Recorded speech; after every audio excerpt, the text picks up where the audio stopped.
an introduction of what the Talk with Abose is. So it's a platform to help everyone grow. So as the year goes by and as everything is going right now, computing and I mean, with the whole pandemic thing and the way people are changing, I figure out that we can only help ourselves by growing, and we can remain relevant by growing. And the way you can remain relevant is when you get the right information, when you get the right and adequate information, not just knowing those information and how to apply it. That's why I created this platform, so that we can help each other grow. So by 10 years, we know that we did all the right thing we can to help our career, our relationship, our faith, and also our lifestyle in general. Thank you, Abose, for this platform too as well. I'm really happy to be here, especially among beautiful women. It's really great. First and foremost, I would like to say that the things that I'm about to share are from like personal experiences. So it's not like I went to Google and just took some points to just bedazzle and all that. It's actually my experiences, what I've used, is what I've tried over time, and it worked for me. What do we think networking is? What is networking, and what isn't networking? Networking is a social convention where you sell your skill set. It's sharing, not stalking. I love that. Like, it's not stalking. That's great. So as seen on the screen, it is basically like networking, nurturing long-term relationships, long-term beneficial relationships with people you meet. So it doesn't necessarily have to like be in a social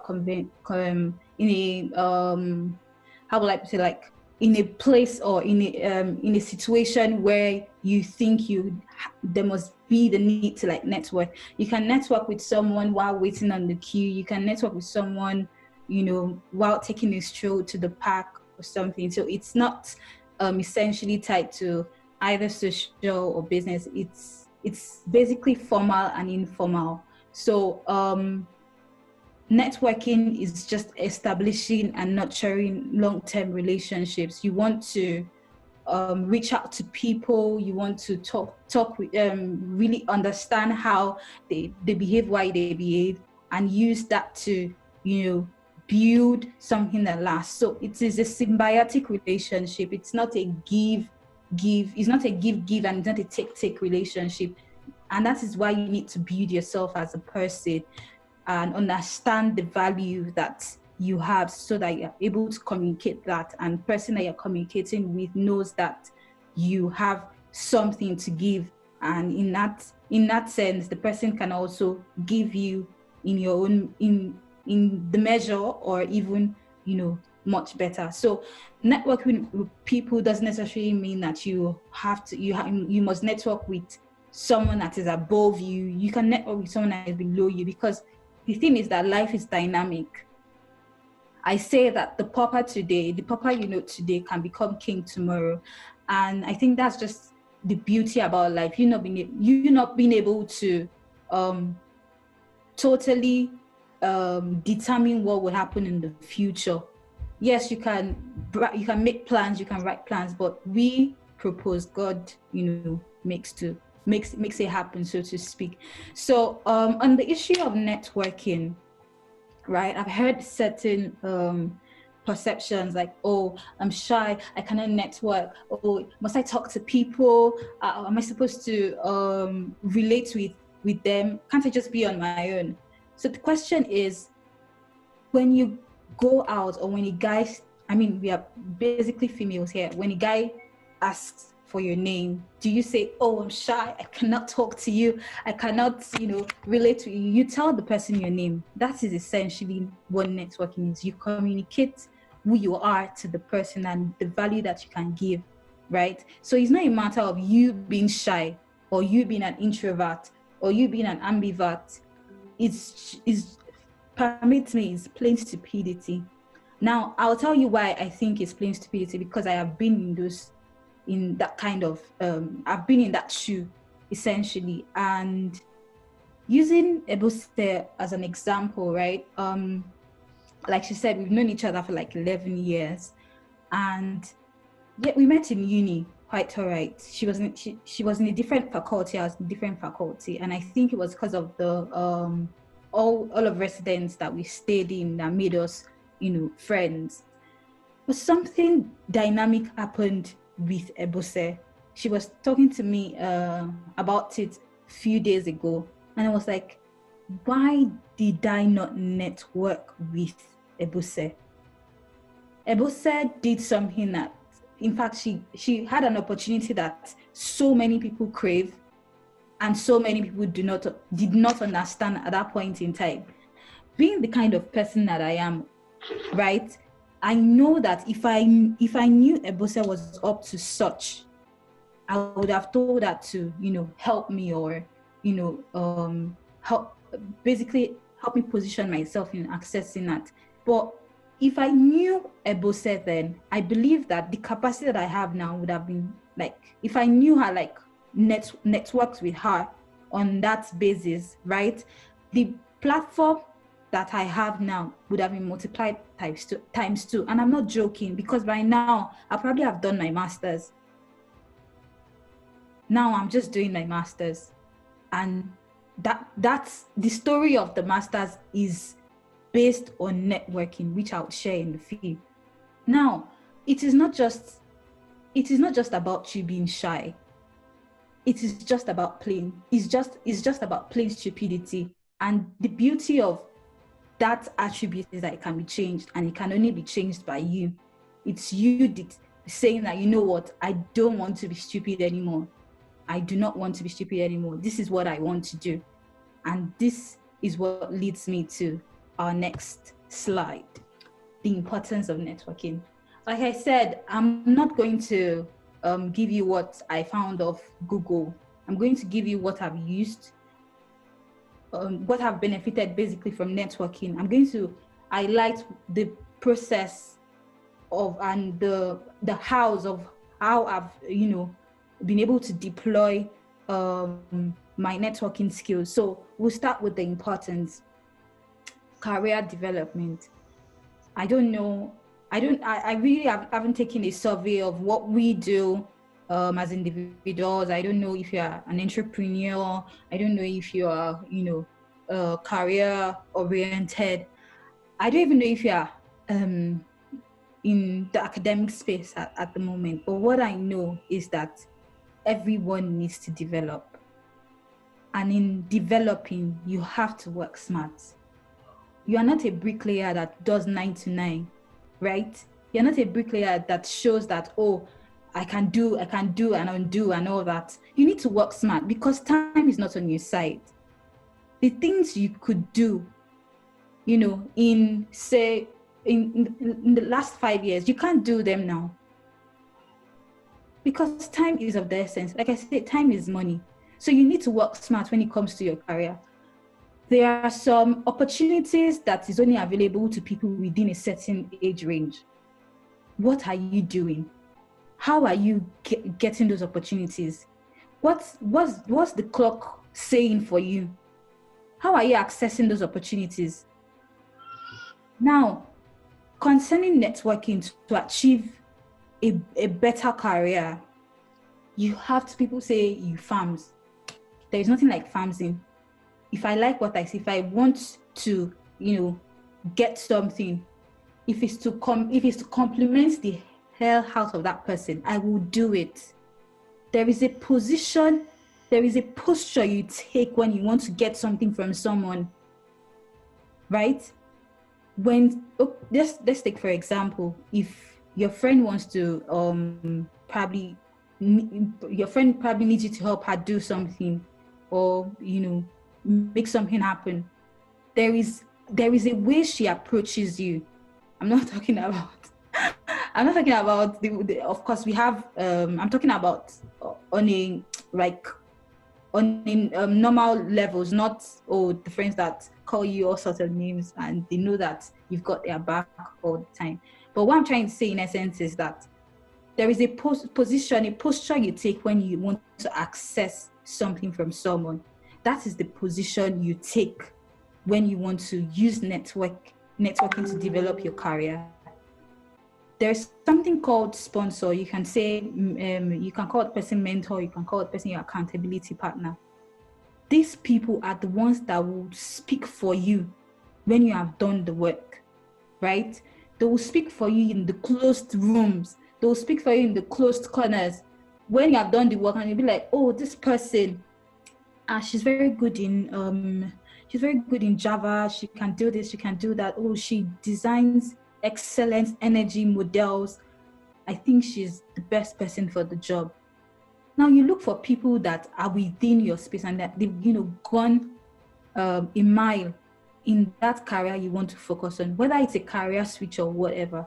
You look for people that can propel you and you network with them. So if you find yourself in a particular event, or you look for these people, in fact, you have to take the pains to find out who and who is coming for that event and who will benefit me. So you are not, networking haphazard, you are networking with purpose. And what this can birth is to take you places that you only dream of, because no man is an island. Now, when it comes to promotion as well, I like to use Akinwumi Adesina as an example. I mean, even though he's facing perilous times at the moment, but I've come to understand that where he got to, he started his career in Nigeria. But where he got to was because of referrals, recommendations, and that is what networking can give you. Networking will give you the recommendation that you need to get promoted, right? So it's very useful. It's a necessary skill set. It's not I know some people would say they cannot sell. If you cannot sell, you have no business doing networking. If you cannot sell yourself, you have no business networking. So it is a do or die. You have to learn how to sell yourself. Every day, when someone asks you what's your name, you respond. You don't start with, I don't know what my name is. You know your name. You know who you are called, right? And you are telling the other party who you are called. That in itself is selling. So if you can sell yourself, you can network. It is a necessary skill set that you must adopt. It's not just for the IMIT or some particular set of persons. It is something you need to adopt.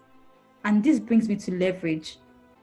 I know of certain people that, in fact, I have benefited from it.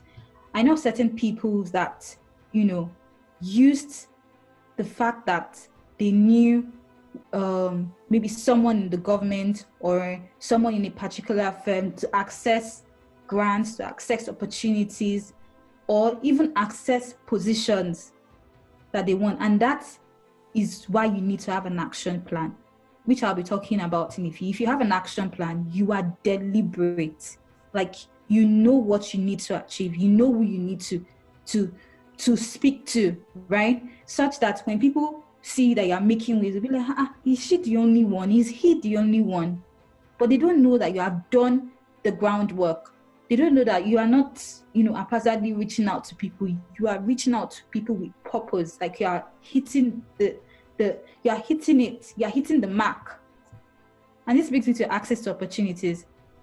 If you can network, opportunities will abound. Because the people you are networking with, because in fact, life is a cycle, right?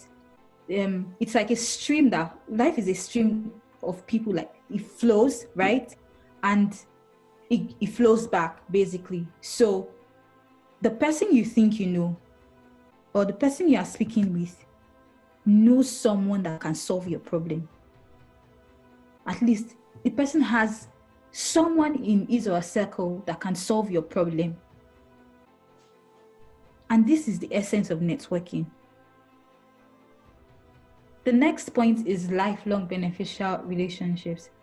I don't know if there are any, I mean, I can see Tolu, I can see, of course, Ebo said understands Yoruba. There is a song that says that Ebenezer Obey sang, in your last show me, meaning that people are like close onto my body, right? So it's not just about your career, it's not just about your academy. You need to build, life is about relationships. When you build relationships such that when you have issues, all you just need to do is pick your phone. Say you want to renew your passport, and because of this COVID issue, you cannot go to the, you know someone that knows someone in the passport office. You just reach out, please, can you talk to, do you know someone that has access to, I know this person does, and person connects you, right? You don't necessarily have to have all the friends in your circle.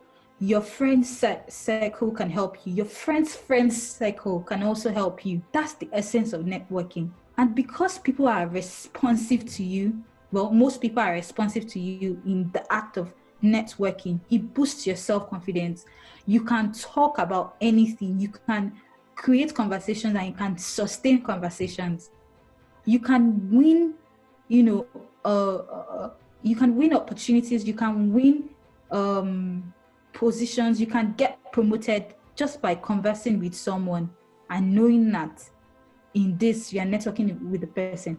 And we said that networking is about nurturing relationships. So it's not a matter of I'm talking to this person because I need a job, and you make it about yourself. You're not going to get anywhere. Nobody wants to be used. So you need to forget yourself. You need to forget yourself for a minute and open your heart to actually genuinely take the person's interest in, without losing yourself. So that's about the importance of networking. So the next slide, where can I meet people to network with? Like, where can I meet them? If you don't want to network with anybody, stay in your house, stay under your duvet, stay in your kitchen and be munching. But the moment you step out, right? The moment you step out of your house, you are under obligation to interact. You're under obligation to connect. You're under obligation to network. Everybody is a potential person to speak with, to network with. You can start with your colleagues. As a matter of fact, who do you work with? How well do you know them? You might be sitting on a gold mine and not know. Your colleague might know someone that has whatnot that can help you. You never know. Don't say, we chat together. What can this? Don't underestimate people. Never underestimate. When you're networking, you never underestimate people. I've heard several stories of how people underestimated, maybe because of the way they are dressed, maybe they think they don't have anything, and they ended up being the person that they actually need to get things done or to move to the next level. Never underestimate anybody. Your friends, they have friends. Their friends have friends. They have their friends have friends, right? Assess your inner circle. Assess the people, your inner circle's people, right? And do not forget about acquaintances. I understand that not all people are meant to be your friends. Just because you say hi, you laugh and you chat, doesn't give them the leverage to be your friends. I have met people, the people that are my friends. As a matter of fact, I had to toast one of my friends. Not like toast. I'm not lesbian. I'm straight. No offense, but because I saw that this lady, she's loaded, like not money, but she's like, she has value. She understands. I'm not let her pass me by. She must become my friend. She get, and I can categorically say that this friend that I went out to woo, as if I was a guy, right? She has been a blessing. In fact, we used to laugh about it. But I mean, we understand and we're on the same level now. You get? So friendship is very important. Keep your friends and, network with them. Don't trivialize what you have with them. Don't let over familiarity make you rob you of several things that you could, gain. And associations are very important. We are an alumni of a university or a group or whatever. Harness those associations, harness it. When you go for business events, before you go, who is attending? Who are the target audience? Who is coming? Who can I meet that will turn my life around? Right? Read about these people. Be deliberate. When you get there, you won't talk to the people you are not supposed to talk to because you have limited time, and they will not spend all the day trying to let you access them and everything. They have things to do too. You have to position yourself when you attend business events. You have to go there with purpose, right? For social events like parties that's a very good place to network. I mean, literally everybody's, gaga is down. Like nobody is trying to form or anything. Everybody is chilled, right? If you want to make new friends, you can then. You're not just, I know the basic mentality is to probably, for a guy, is to go to social events like parties to meet girls and whatnot, probably sleep with them and what. But times have moved. Your beauty is not for a guy. Your beauty is also a leverage. You being handsome is also a leverage. Is a conversation opener for guys, for Christ's sakes. It's a conversation opener, right? You're not just going to a party to you have to have fun and stuff, but I mean, also try to position yourself. You're on a mission, so act like it. For religious entities, I know some people, right? They go to church or whatever your religion is, and what they do is, as soon as praise and worship is over, they don't even wait for grace. They are out the door. And the person that is supposed to link you to the person that will link you to help you is in church. We need to change. I'm not saying you should start doing it for clout or something, or start doing it because it's part of the, like I said, it's a necessary skill set. It's something that should be a part of you. Just like how you wake up in the morning and you say you want to brush your teeth and you do it consistently. That's the way networking should be. Because trust me, you don't know everybody you need to know that will put you in the right path, except you're not an ambitious person. Well, except you're not someone that wants to, make impact or make sure his or her footprints is embedded in the sands of time. You don't want to be like the snake that passed through the rock without making an imprint. So you need to leverage. I mentioned that I said waiting on a queue. Instead of you to be frowning your face and be thinking of ways to skip the other person to get, why not talk to someone in front of you or someone at your back? Talk about the weather. Start with that. Right? Talk about something. You probably wait 5 minutes on a queue. You can strike a conversation with that. And if you like, if you've interacted with the person with purpose, you know who or what the person can offer. In fact, you don't even necessarily need to gauge the person. Keep an open mind, right? You don't know who or what that person carries. You're just meeting the person for the first time. Even if the person does not, the person would have a use somewhat someday.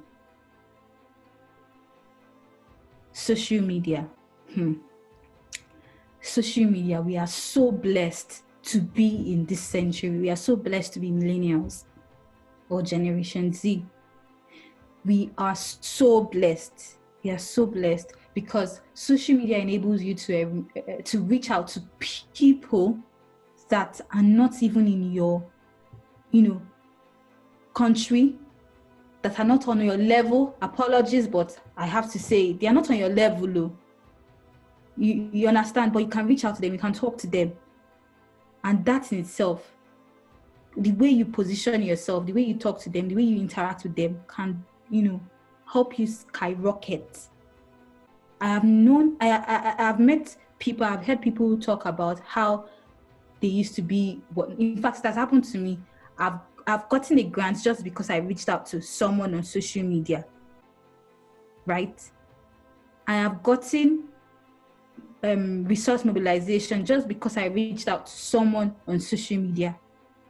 These people are ready to listen, and this is where their guards are like let down, especially Instagram. Twitter might be a little bit, but Twitter, if you want to reach out to international organizations, Twitter, they will listen. They will send you. In fact, they derive pleasure in answering you. For LinkedIn, that is an entire ball game. If you want to get a job, if you want to link up with someone, an expert, whatever you need to do to get to, like I said, have an action plan, which I'll talk about in a few. Just go to LinkedIn. You find it. And I'll give something just happened of recent. I was scrolling through LinkedIn and I realized that I had my mind set on looking for a sponsor for a particular area of energy that I needed to like grow in, energy modeling. And I was just on LinkedIn, this God-driven man just sent me a connection request, and then I accepted. I looked at it like, what? This is what I'm looking for. This is the sponsor that I'm looking for. This is the mentor that I'm looking for. And then I quickly sent him a message. I said, well, it's a privilege, blah, blah, blah, blah. This is what I do. I would like to set up a meeting. In fact, it wasn't up to 5 minutes. He responded. He said, wow, you're such this lady, blah, blah, blah. Okay, yes, let's set up a meet. We set up a Zoom meeting that we'll be having on Tuesday. And I'm sure that I will make sure that I network the hell out of that conversation. So, pack. I mean, we are during this COVID season. We have less to zero interaction, but we go to park. If you're someone like me, I go say once in a week, just to stretch my legs and maybe jog for a bit. I've met 2 people. When the lockdown started, right, I did not have like a job, but the second person I met at the park shared a part-time job link with me, said I should apply and stuff. If I had not gone out, I wouldn't have met that person and I wouldn't have gotten the job. So that is why networking is very important. For volunteer events, volunteering is a great way to network with people. What is happening in your community? How are you impacting your community, right? You might not essentially get a link or be able to network with people at the volunteering, at that particular volunteering event. But when you post on social media and say, oh, I volunteered this, that. The mistake we make is that when we don't see those likes and those comments, wow, you are doing great, wow, I like it, we get somewhat discouraged, subconsciously, right? We think nobody is seeing, but just go to your insights. You realize that people are watching. People are watching just because they don't give you like or they don't comment. But with time, they get to know that, okay, this is what this lady is doing, or this is what this guy is doing. And when they see an opportunity that is essentially matched with what they can see, they share it with you because they already know. Likewise, your achievements, shout it. When you achieve something, oh, I just got a fellowship, oh, I just got promoted, blah, blah, blah. It's not like you're giving that's what you want them to see. I'm not saying you should put your whole life on social media. You need to gauge what you give to people.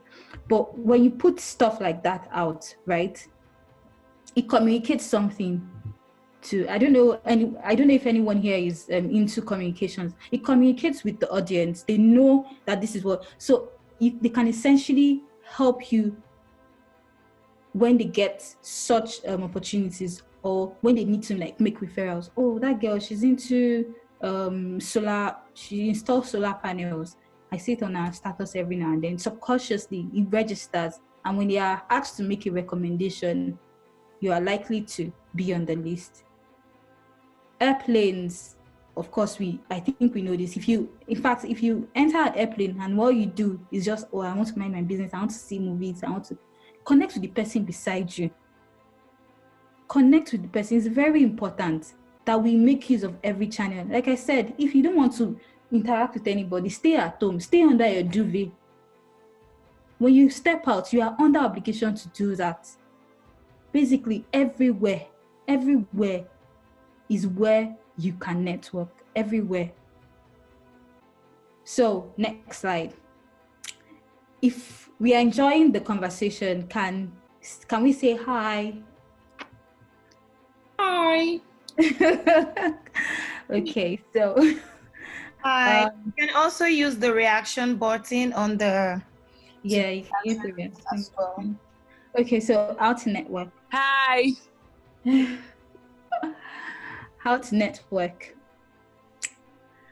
Yeah, someone said you can network anywhere, even in the restroom. How to network. So okay, you start with what you know, right? If you don't know anything about SpaceX, you have no business talking about SpaceX. You don't apologize. Yes, it might sound offish, kind of. Don't apologize. Instead of saying, oh, I apologize for coming late. Nope, don't say it. Say, instead of saying, I'm sorry, I'm sorry, I don't mean to, say thank you for waiting for me. It's as simple as that. Because when you apologize, you water down the effect of sorry, because sorry is an emotion, right? So smile. Yeah, I know some people are not used to smiling, so you can stick with a happy countenance. Time you're entering. Okay, so if you're placed in a small group, right, where you have to like communicate with people that you've never met, and you want them to say, wow, this lady is making sense. Time your entry. See, if you have to think about what you need to say and, regurgitate it while everybody is still saying their own, do it, and time it in such a way that when you drop it like it's hot, people will be like, that's what it is. So the next point is listen. Don't listen because you want to respond. So many people do it. And please don't interrupt people when they are talking. Let them land. Listen to be heard, right? Don't listen to respond. And put your best foot forward. Don't put all your cards on the table. Show them that this is what you are capable of. If you're going for an event, wear your best clothing, put on a nice makeup, show yourself, and say their name. When they tell you, you ask them what is your name. Instead of forgetting, you can quickly write it, or maybe make their name a reference to a particular food you like, so that you remember. Because when you say their name, it draws them in. People love to be carried in a very, so you say their name and be generous. What I mean by that is that you compliment them. Oh, I like your hair. Oh, you look good. Don't flatter. That's wrong. That is offensive. People will see right through you, right? Then share your interest. Do you like seeing cat videos on YouTube? You might find someone in that small group that you're trying to network in that likes that too, and that is where you strike up from. And if you have weird, in quotes, weird interests, maybe things that are not so common to other people, then you can try as much as possible to develop something that you think, a hobby perhaps, that you think would bring people in. Say for example, learning how to ride it also, polo or golf or squash, whatever. So follow up. When you get someone to give you their contacts, or when you network, follow up. It doesn't end there. You have to do after sales. People in sales will understand. You have to do an after sales whatnot. So handling rejection, I know guys would understand this, because I mean, we ladies, we give it to them hot. We tell them, oh no, I'm not interested. And for ladies that string men on, you have to sit at the back on this one. Handling rejection, you have to, people will say, oh no, I don't have time. Don't let it get to you. You carry you use your two left leg and walk to the next person that is interested in listening to you. Don't take rejection to heart. And finally, talk to God. What I mean by talking to God is that I don't know, I don't essentially think everybody's a believer here, but this, like I said, this is what I do. Talking to God helps me to, direct who and who not to talk to, basically. So giving an example, right? I was in a particular event, and I had no business being part of the top. Like, I did not qualify for but I found myself there. I was able to pitch my idea, even though I did not win. The network that I got is still what some of what I have used over this past few months to, make it different. So talk to God to direct you on who to speak and how to go about it and all that. So last, I think this is the how to network effectively. So basically, you figure out what matters the most.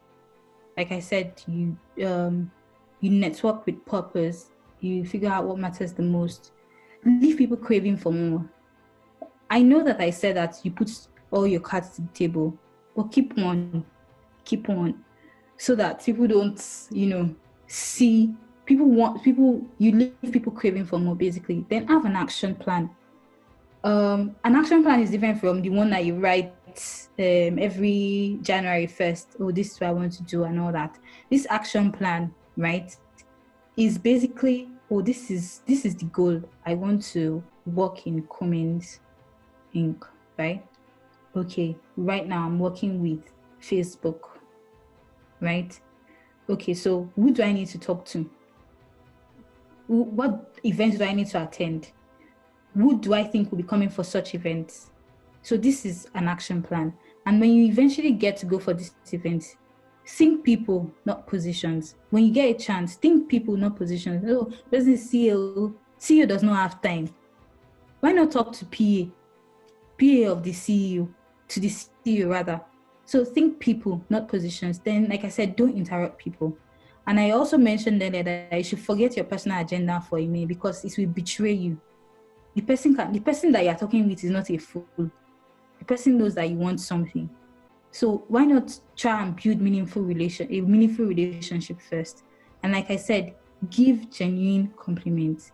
Make them ask for your contacts. If you make them ask for your contacts, that means you've left a memorable experience with them, even if they are running out of time and they say, you know what, take my card and call me, or take my card and send me a mail. Then you've hit jackpot. Now, remember, you are selling yourself, right? Finally, be known for something remarkable. And that lady, she comes very early. She's so on time. She says she really likes Star Wars, that kind of thing. Just, create a niche for yourself. Techniques rather, to expand your career and personal growth. One of the books that I read, that I would recommend, is Network is Not Working. It's by Derek. So you could get it on Amazon or something. Yeah. So read books about, networking.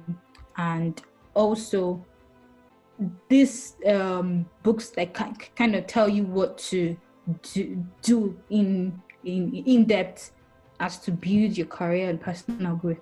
Then social media, we talked about this. Sponsors, mentors, accountability partner, we talked about it earlier on the slide. Then creating action plans. Then this 5-minute rule. Every time you have 5 minutes to spare, right, pick up your phone, go to LinkedIn. The the company you want to work for, just type it in Facebook. You see, people that work in Facebook. You can add them up, send them a message. Oh, it's nice connecting with you. I love to know if you can we set up a meet, blah blah blah blah blah. 5 minutes. Then networking can be some sort of drag because you're watching your time and someone is talking to you, you're talking to someone and the person just goes on a rant. You can politely cut off the person so it's not a drag. You can say, oh hi, I'm sorry, I have to leave now. You don't have to explain yourself. You do not have to explain yourself so you don't sound like a creep. Just tell the person, ma'am, oh, I have to go now. We can set up another meet? Can I have your card, or I'll call you or something. You don't have to explain yourself because that way you sound like a creep. Then finally, prep your pitch. Pitch is important. It will say, what will you do if you find yourself in an elevator with Elon Musk? Will you say, oh my chest, oh it's such a privilege to meet you, oh I'm so starstruck? Is that what you will say? No, I won't say that. So regardless of my current position, I always feel I'm the best in whatever I do. So I'll come off really strong, especially the fact that I know that person in the elevator with me I need that person in my network environment. I need that person to know me. So I'm going to come off with that. I'm able to say I work for Pfizer as a process engineer. It's left for the person to start figuring out. And then I start talking to the person. Oh, I know you. You find a way to sell myself. I hopefully I'm not scared when I meet Good. people like Good. That. And for you see, preparation is very important. Every individual must have a pitch. When you meet someone, right? What comes out of your mouth first? You will wake up in the morning. Oh, I'm going out. What if I meet someone that will change my life today? Someone I know. What will I say? Stand in the mirror. Say it. Oh, hi. Such a privilege to meet with you. This is what I do. My name is. This is probably myself. My name. And it has to be precise. If you have to write it down and cram it and stuff, do it. Whatever works for you. Like I said, this is a bonus slide, right? I just want us to get a grasp of what it means to prepare your pitch. I say shoot your shot with your chest because you can get, oh, I'm so busy right now, I have to go. It's fine. Anyways, start with a hook, grab the attention. If you want to use humor, it's fine. If you want to use a short joke, it's fine. State your name in one line, and preferably what you are doing that's making impact. State a problem or situation. Why are you doing what you are doing? Then state what the present and the future holds. Then, like I said, just like any social media ad, you finish it with a call to action, because that way it subconsciously makes people to take a decision. And if you want to bust their head, connect your call to action to the first thing you started with. This should take roughly 2 minutes if done correctly. And if they're in a hurry, before you finish that to me, you will say, here is my card, send me a message or call me. So any questions? Maybe we should take the questions together and let them. So I want to say thank you so much, Yetunde. This is really good. I've learned a lot from this. I really want to say thank you. But in addition to what Yetunde had actually said, one thing I really agreed with is preparing your pitch. Elevator pitch is very, very good. And once you prepare it, it works anytime you're sleeping, they wake you up, you already know what to say because it's always there. So prepare your pitch all the time. Conferences, you're meeting anybody, you're going anywhere, all the places, all the areas she has actually mentioned are places whereby you can network with people. So I'm sure we all read about Toyin Kafayat. Actually, because I met her on Instagram, I'm going to claim 4 years. I actually met Toyin in 2016 on IG. It took 4 days before she responded because her account was private. But I kept sending her messages because someone actually mentioned her name, and without the person knowing, I slide into her DM like, "Hi, I'm coming for biomedical engineering. Do you want to give me insight?" And ever since then, I would say she's one of the strong network I've really created in terms of career, and I'm really proud to have her. So, everyone, my name is Toyin, but some people know me as Kafayat because that's my government name. That met me like at work or school would actually call me Kafayat. Yeah, like Blessing said, we actually met through networking, and it was actually much work done on our part. And ever since then, it's been 4 years now, we've been very, very good friends. And that's a result of networking. Blessing works with one of the biggest pharmaceutical companies in the world right now. And when we met, she was actually just coming here for a master's. And, you know, she's one of the people I can actually use as a good example of persistence, not necessarily stalking, but she's very persistent when it comes to networking. So thank you, Blessing, because I usually don't, I'm someone that likes to be like behind the scenes. I'm not usually in front of the camera. So this is a big challenge for me. I'm working on that. So thank you so much for this platform. And I hope everyone would learn something today. Yetunde has said everything. She said a lot about networking, why you should network, how to do it effectively, and the results you get from networking. So for me, I'm coming with another perspective, which is, I believe that, you know, the mind is very important. How you see yourself it plays a huge role in whatever you're doing. So I'll bring the perspective of, you know, the kind of mindset you should carry in networking. What kind of mindset can help you to effectively network, not just, you know, talking to people and blabbing all over the place without any result. So I have a slide. I share it now. I only heard about this yesterday, but I was able to put something together. And I titled this "Cultivating the Right Mindset for Successful Networking." So yeah, so I'm going to start my introduction by defining networking.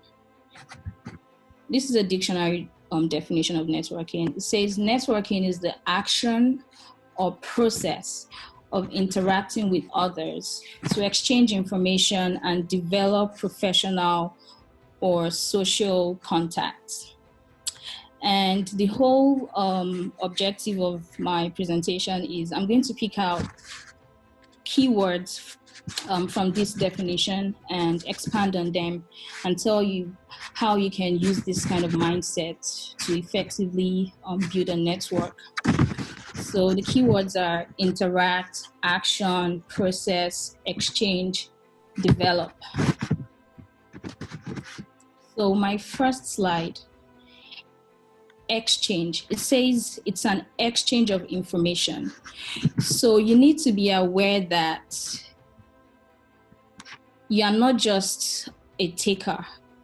Your purpose for networking is not just because you want to gain something. You need to know that you are a giver. I don't care, you know, maybe you're a student, you're in your first year of school, or you've never worked before. There's something about you. There's something about you. You might be looking at people at the top and thinking, oh, this person is so great, and you know, you're very intimidated by them, and you just look down on yourself. You don't know what you carry, but you need to know that there's something about you. I was watching Michelle Obama's documentary, and she made a statement. She said, the people up there, they don't even know how they got there. So don't ever think that you can't get there, or you can't get up there, because you see what people have done, or you see people in high positions, and you're probably still in school. and you just don't think you have something. So your purpose for networking should solely not to be to gain from others, but also to potentially give. And that's the key word, potentially give back. And that should give you a mindset. That should give you the mindset that you need to have some value of your own. You need to have something to offer. You need to, there has to be something that you're willing to give, or that when you talk to somebody, there has to be something that the person gains from that conversation. I don't care if it's like 5 minutes or whatever. And this is a confidence booster. The fact that it's not about being arrogant or anything. It's just like you knowing that you have some kind of value. Even if you're a cleaner, you know you're the best cleaner. You know all the chemicals that can scrub the floor or whatever. There's just something special about you. So you need to know that. You need to have that mindset. And for me, I feel like it's easier for me to remember someone I met who said something I've never heard about. It's very easy for me to remember that person than somebody that just keeps asking me questions. And you can't ever think that you're too less experienced to be valuable to somebody. So knowing that will grow your confidence. There's something about knowing that you have value that actually gives you confidence to walk up to somebody and be able to ask them for something. So I believe that having this mindset alone will push you. It's going to help you develop yourself. Like, even if you didn't know something before, the fact that I need to have value, you go develop yourself. You're going for a networking conference, probably in IT or something. You've never really worked with any software, but the night before, you're learning some Excel skills or something, just so you can be able to speak tangibly. At the end of the day, after that event, you've made your impression, but that knowledge of Excel you learned, it stays with you and it helps you. So directly or indirectly, knowing that you're not only going to take and you're also going to give, that will help you on the long run. And an example that I want to give is Ebose. And I have someone else on this meeting. Her name is Bibi. I think she's a very good example of knowing that you can give, because I'm sure she doesn't remember, or she doesn't even know I noticed. I actually met her when she was in school. She was doing the same course I did while I was in school. So we are very good friends now, but we actually started by networking. And she would ask me questions, she tried to learn this and that, because school is different from the industry. But one thing I noticed about Bibi is she would always say, Tony, do you know that? Oh, I heard this. Or do you know that she read something in school, or she saw something online? Do you know that? Do you know that? Every day there's something she tells me, something I don't even know. Even if she thinks I know it, she just keeps saying it. Do you know that? Do you know that? So, and same thing with Ebose. When she was in school, she would always say, oh, Toyin, there's this new equipment they just bought. Even if she knows I know it, she'll just still tell me. So the fact that she knows that she's not just asking, she's just, she has something to offer. She finds out something new, she forwards it to me.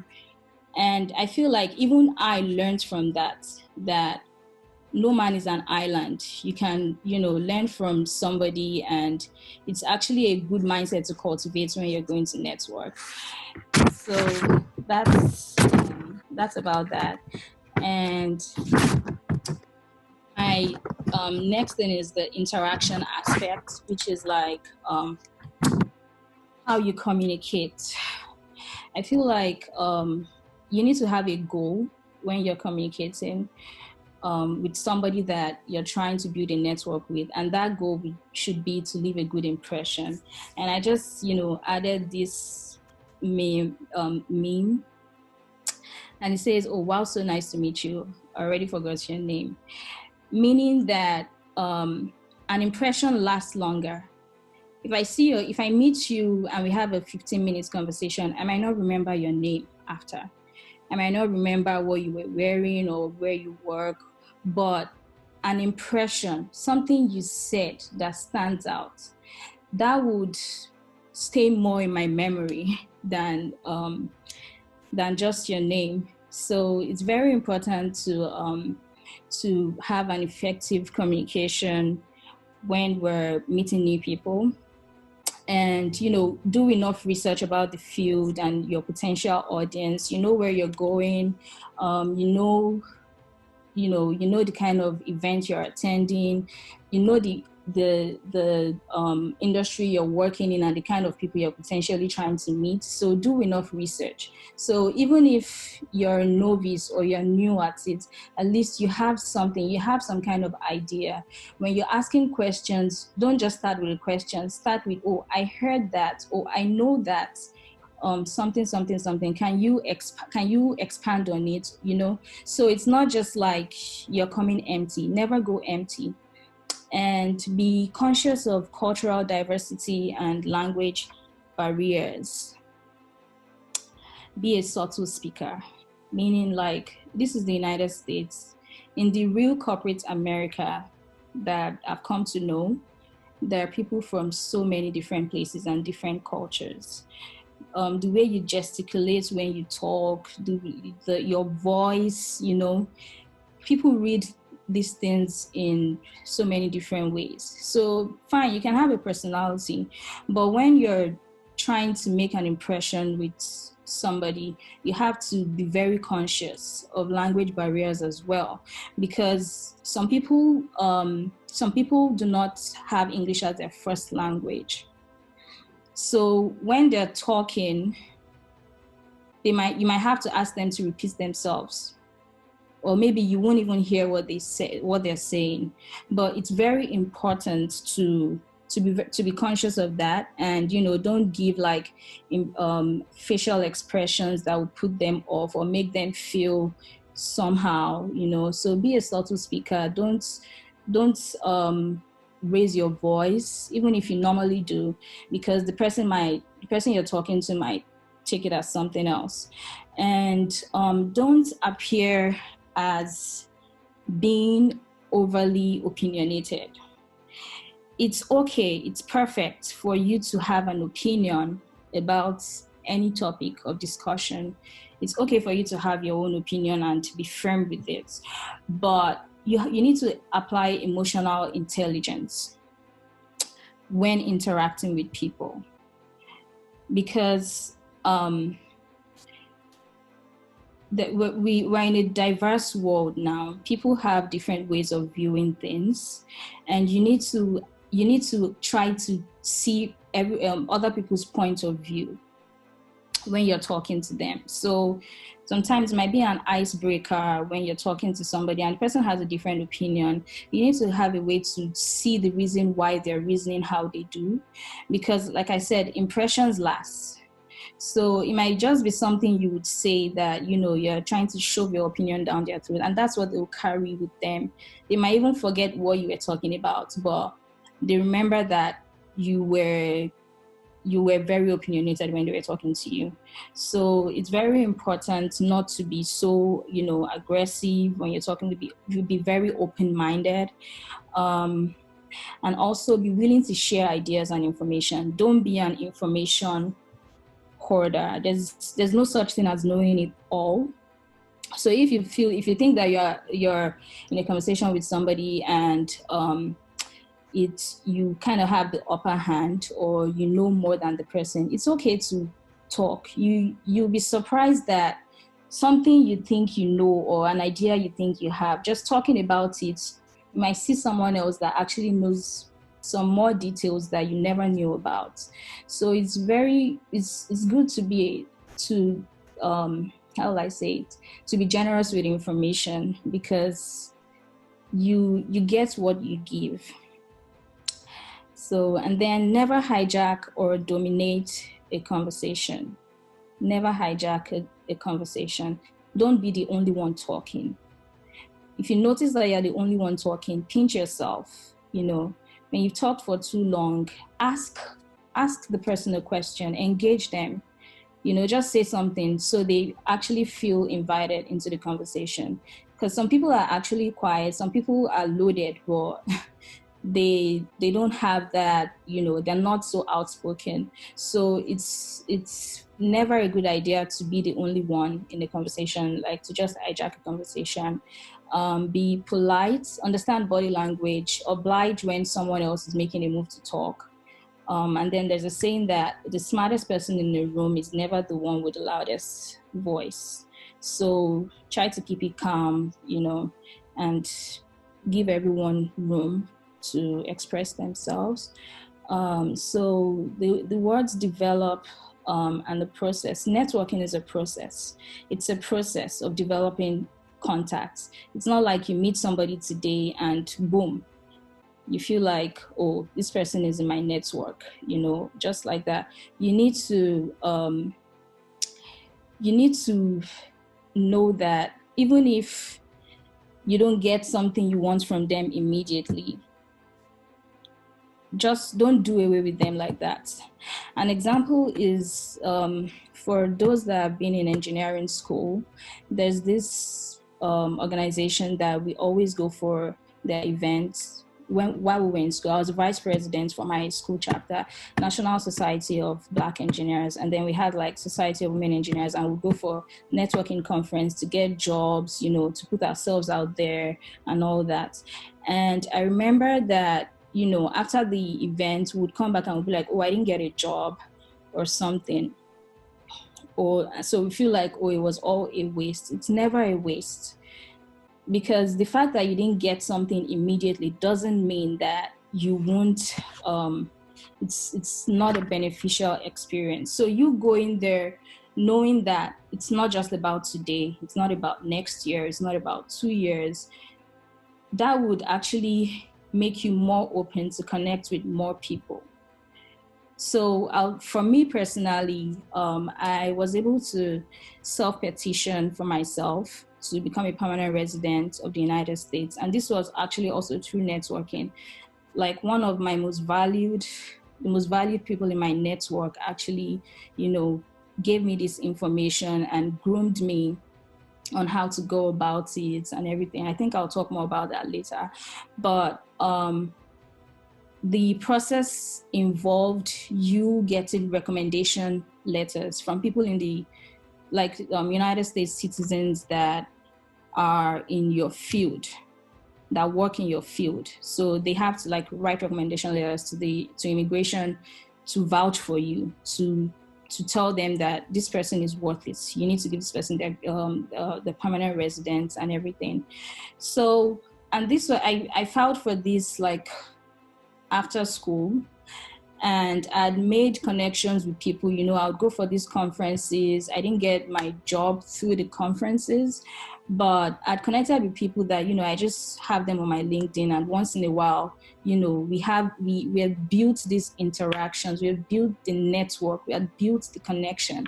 And then when the need arose for me to, to reach out to them for the recommendation letters, it wasn't that much of an effort. It wasn't like I just ghosted and one day I just wake up after I met you in a conference 2 years ago. I just wake up and I'm asking you to write me a recommendation letter. This is a very delicate it's a delicate request. So I feel like in that way, that helped me, and this is a lesson for me that the person might not be of help to you today, tomorrow, 10 years from now, but one day the need will arise. So it's never a waste. Don't ever, think that, oh, I went there or I saw this person and the person wasn't of help to me today. Keep them in your network. Keep them in your network and maintain the relationship. And, follow up, stay in touch. The same person that, I call my mentor, when I was about to graduate from school, he told me, make LinkedIn your Instagram. The way you wake up in the morning and go on Instagram and, spend all your time there, make LinkedIn your Instagram, and it's going to work for you directly or indirectly. So follow up with people, stay in touch. And this is something I said to my friend Bibi when she was, I think, in her last semester in school. I said, you're very active on Instagram. make LinkedIn your Instagram. And Bibi got a job with Pfizer before she graduated from school. And, months before, she didn't see that coming. And as immediately I told her, I would go on LinkedIn and I'll see her, giving comments, connecting with people, right? And I was like, Bibi, you're doing it, you're doing it way more than, I expected you, but it worked for her. It really helped her in her career. So, make yourself visible out there. Make yourself visible. Let people see you. And another bullet point I have here is that perhaps at that moment when you connected with that individual, they could not help you. But remember, networking is an exchange. Maybe you're in a position to help them. Keep that at the back of your mind, that networking is an exchange. Networking is an exchange. I have friends that I was working with when they were in school, and we exchanged ideas, and now they're in big organizations, and now they're actually in a position where I could also ask them. It's not like how will I say it? It's not like one person is high and the other person will remain low forever. So it's an exchange. When you're giving somebody something, it's an investment. And when that person also gets to a point where you can get something from them, you'll be surprised at the payback. So it's an investment. So avoid being superficial. This is a very funny one, but it's something I have to address. You need to be open-minded when choosing who you network with, because anybody can be of value to you. Don't look at their LinkedIn picture or their title, or they're working with a popular company, or I was joking with somebody a while ago. I was like, the people that shine people's shoes on Wall Street and the people that are actually doing all the investments, and the person that, sells food on Wall Street, the person will come and tell you, oh, I work on Wall Street. So you need to look deeper. What do you do on Wall Street? How can what you do be of benefit to me? So you need to be very, how will I say it? You need to have more insight when you are connecting with people. A very good example that I have in my head is, when we go for all these networking events, huge events, so many big companies, so many people, and you see some companies, their stand will be empty. Their stand will be empty. There was one, I think in 2018, Ebose and I, we went to Boston, and there was this, we're international students, right? I think I was already working at the time. I think I was already working at the time, but Blessing was in school. So we had the mind that, okay, we're international. We should also look out for companies that file and all that. So a lot of people were going to the big companies, the companies with the big names, lining up, 30 people on a queue just to speak to the recruiters and everything. But then there was this Canadian company on the side. I remember there was this Canadian company, and when we were tired, Ebose and I went to that table, and the lady was company name is Biovetra.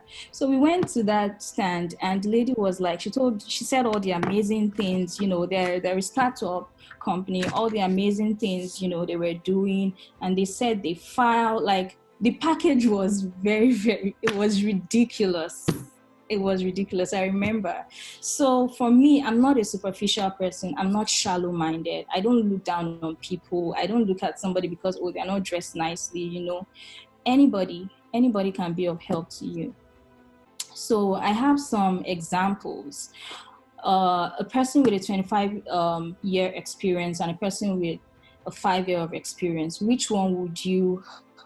And then an individual that works for a new age company versus somebody that works for, a well-known, long-standing company. and somebody that works at a small organization or a small building versus one that works with a larger corporation.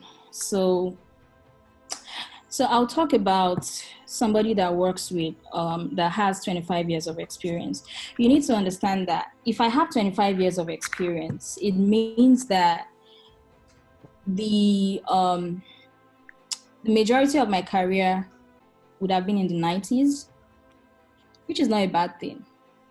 But then somebody with 5 years of experience came into the industry at a time of modernization. So they know the current trends. So depending on what you're trying to achieve, what is your goal for networking? That's why you have to be intentional when you're networking. What is your goal when you're networking? So depending on what you're looking for, don't be quick to discard one person for the other.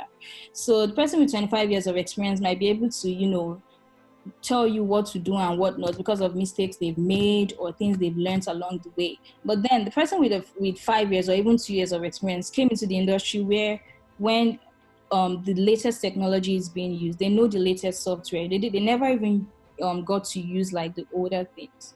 So you need to know, your audience. And then somebody that works for for a new age company,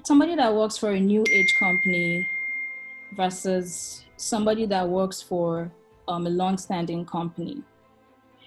In terms of modernization, what I've experienced, especially in my industry, we use, equipment, we use a lot of technology and all that. If you look at the older companies with the big names and they've been around for years, you know them all over the world, they're just, going through the change process to get the modern equipment. They're just, trying to change their culture, So it's different from a new age company that, they set up the latest things. They set up the latest equipment. They have the latest technology. When it comes to culture, they are very aware of diversity. So what you learn from each person is different. And also, if you want to learn more about politics, governance, management, of course, you need to connect with somebody that works in like a bigger company, like a well-known, like long-standing company. So all those differences, you need to be aware of them. So the other example, I'll use myself as for this example, an individual working at a small organization versus a larger corporation. So I've worked in sites, I don't know, in my industry we call it sites. I've worked in work locations that have like thousands of people. I've worked in those that have just hundreds of people. And I can tell you the difference. And, when I was in school or earlier in my career, if anyone told me that, if you connect with somebody at a smaller organization, you learn more, I wouldn't believe until I worked there. I got a wealth of knowledge. I was able to make, big decisions that affect millions of people all over the world. Vaccine making, like big decisions. I was able to sit with the big shots. When the big shots come from global, when you go to the bigger sites, just maybe like few people will see them. But I was working in a smaller site, so there are very few on ground. We sit together, I've met people that I wouldn't meet even if I was in a higher position in a bigger site, So my current job, at the interview for my current job, one of the interviewers, I told her, I was a backroomer at a European Union regulatory audit, and she was shocked. She was like, oh, that she has only had that experience once in her career, and she was at a significantly high position when she did. So if I was in like a larger corporation or a larger site at that time, I wouldn't have the opportunity because, there's so many fishes in the ocean. There's so many people to look out for. So you need to know that, you need to know what you're looking for in people. Don't be easy to discard people based on just, what you see. Have insights, think deeper. get to know people, get to know what you can get from them. Don't be easy to just discard them based on aesthetics or whatever. So another aspect that, it's part of it's a word in the definition.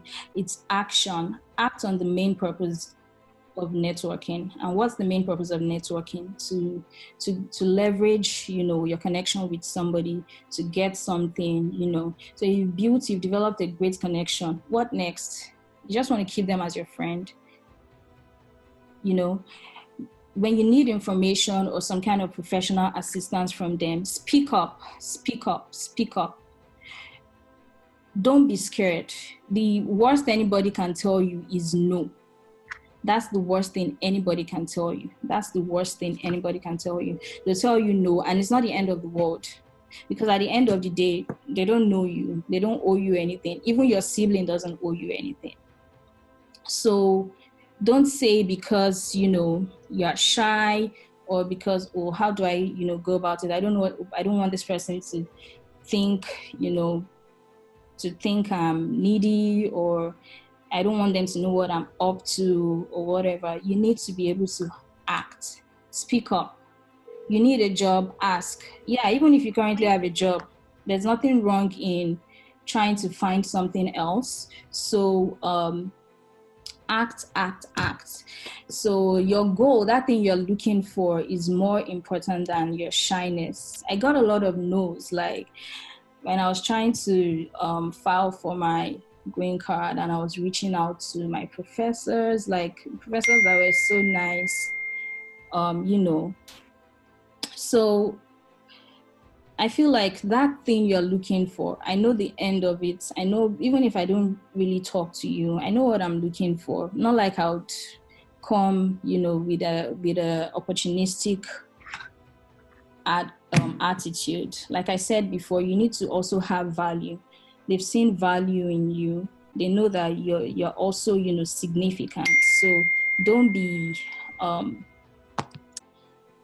be too shy. That's what I would say. Make sure you act. It's a process and it's an action. So that being said, I would go to just additional tips that I have. Be strategic, and be very intentional.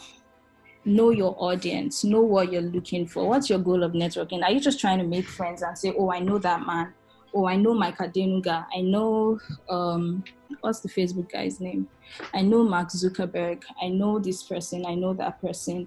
It's not just about that, right? You need to know what do you need to get from them. What I need to get from Mr. A might be different from what I need to get from Mr. B. So meaning my approach when I'm talking to them will be different. And you need to know that networking is not only at events. It's at the coffee shop. It's at the park, as Yetunde said. It's on Instagram. It's, it's everywhere. It's in Walmart. I'm not saying you should go talk to strangers in Walmart and, act like a creep or anything. But whenever the opportunity presents itself, please oblige, take advantage of the opportunity. You don't have to be all dressed up and in your suit to network with people, anybody. And I don't believe that, I think I'm smart. I see myself as a smart person, but I can ask anybody anything, any stupid question. Even when I think I have an opinion or I have an answer, I'll still say, what do you think? Do you think I should do this? What do you think? You'll be surprised. You'll be surprised that, people that you don't even know what they can tell you, or just one little detail they'll tell you. They don't even know that will help you. But then you just have to be open-minded. Do not let familiarity or pride affect your interactions. Just to add to what she had said, networking is very important. Even within your team, when I mean within your team, sometimes you need that fanzine, get that person to speak for you, just in case a position or an opportunity rise up. So, okay, she's back. I was talking about familiarity. This is one thing I try to avoid. I don't know how to get familiar, because when I get familiar with you, I'll see your what's it called? Your flaws. And then maybe I won't respect you as much as I should. Or maybe you do something and I'll get offended, because obviously we get offended to people we're close to or we're attached to. So I try to limit familiarity. I have very good friends. I have very close friends, but when it comes to, like, professional settings, I can be friendly, but I try not to let familiarity get the best of me. And this has worked for me. And also, like, getting us offended or taking things personal. When you ask somebody for something and they're not able to, provide it to you, or maybe you send somebody a message, they read it and they don't respond to you. That's okay.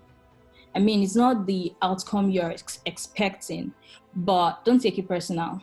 Tomorrow, if they reach out to you, just get along with the ride.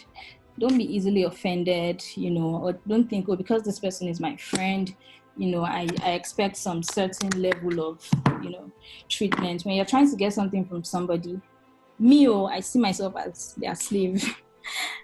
Use me anyhow you want, I don't care.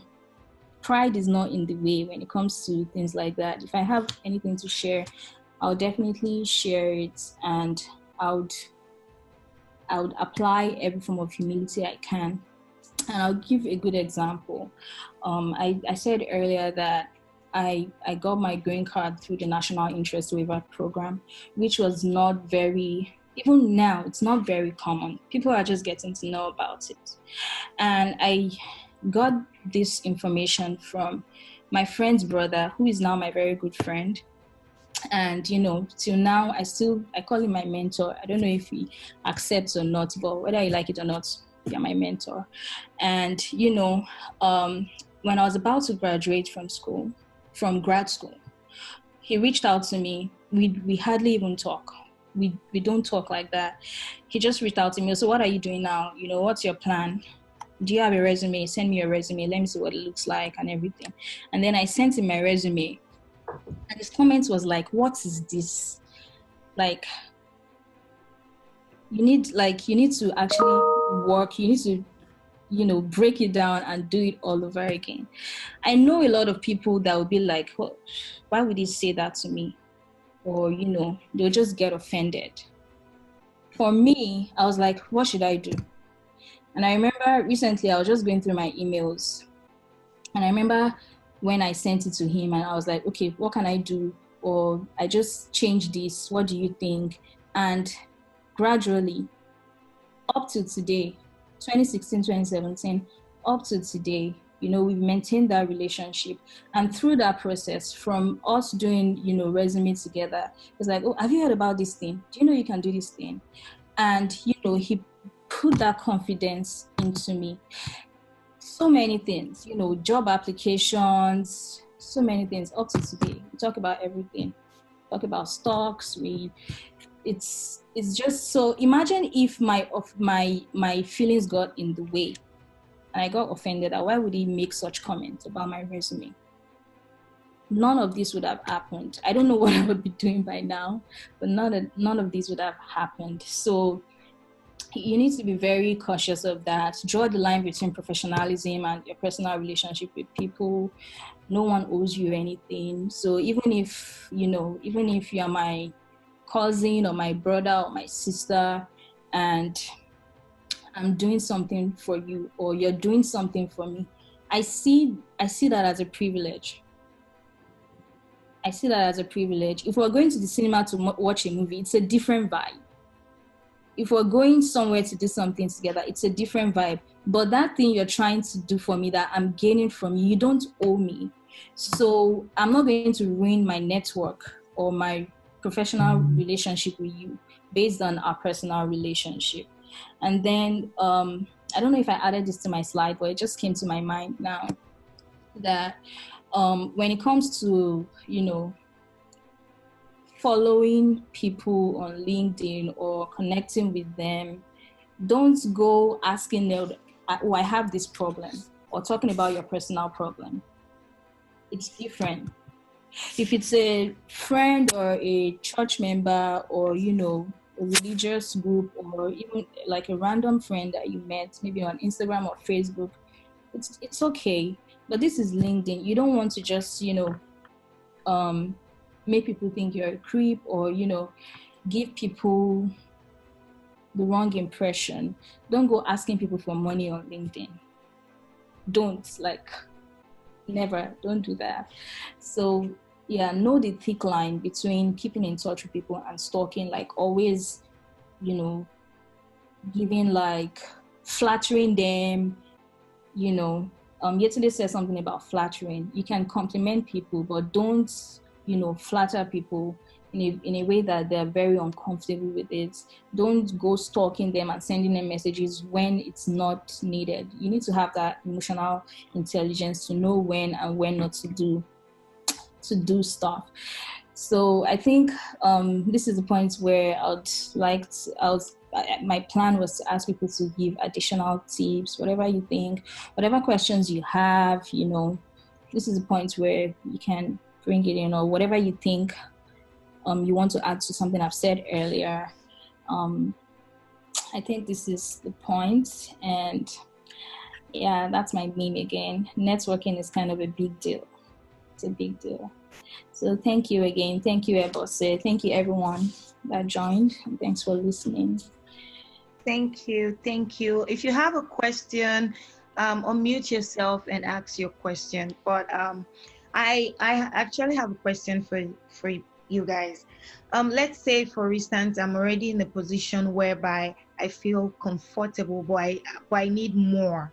I need more in terms, not in terms of people outside my network, people within my team, my company, and I need sponsorship. I'm a person that believes that networking improves sponsorship, or a networker can become your sponsor. How do I make that? What are your ideas on how to make that very easy?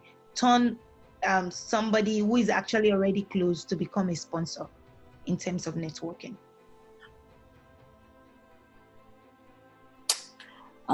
So I would say that you need to show results. You need to have, how will I say it? You need to have substance. The way I see you, the way I see BB, I don't see you anymore as somebody that, I don't see you as somebody that needs me. I don't see you that way. I see you as somebody that I could ask, okay, I'm in gene therapy, but you're in vaccine. I have some questions about, what's the latest trend in vaccine? I can ask you. You have something to offer me. I've seen how you've built yourself. I've seen you get results in your life, in every area of your life. So it's effortless for me to sponsor you, or for me to be your sponsor. And of course, sponsorship doesn't mean that it's not a it's when the opportunity presents itself. If there's an opportunity for a process engineer or something, the first name that pops into my head is Ebose. And not just because Ebose is my friend. Ebose is a colleague to me. I've seen what Ebose can do. So that's the bottom line is you need to have that, you need to leave that impression. You need to be a person of substance. It has to be like unquestionable. Even if there'll be any reason for somebody not to be able to sponsor it, then it shouldn't be about you. Maybe there are other factors concerning that, and that's very rare.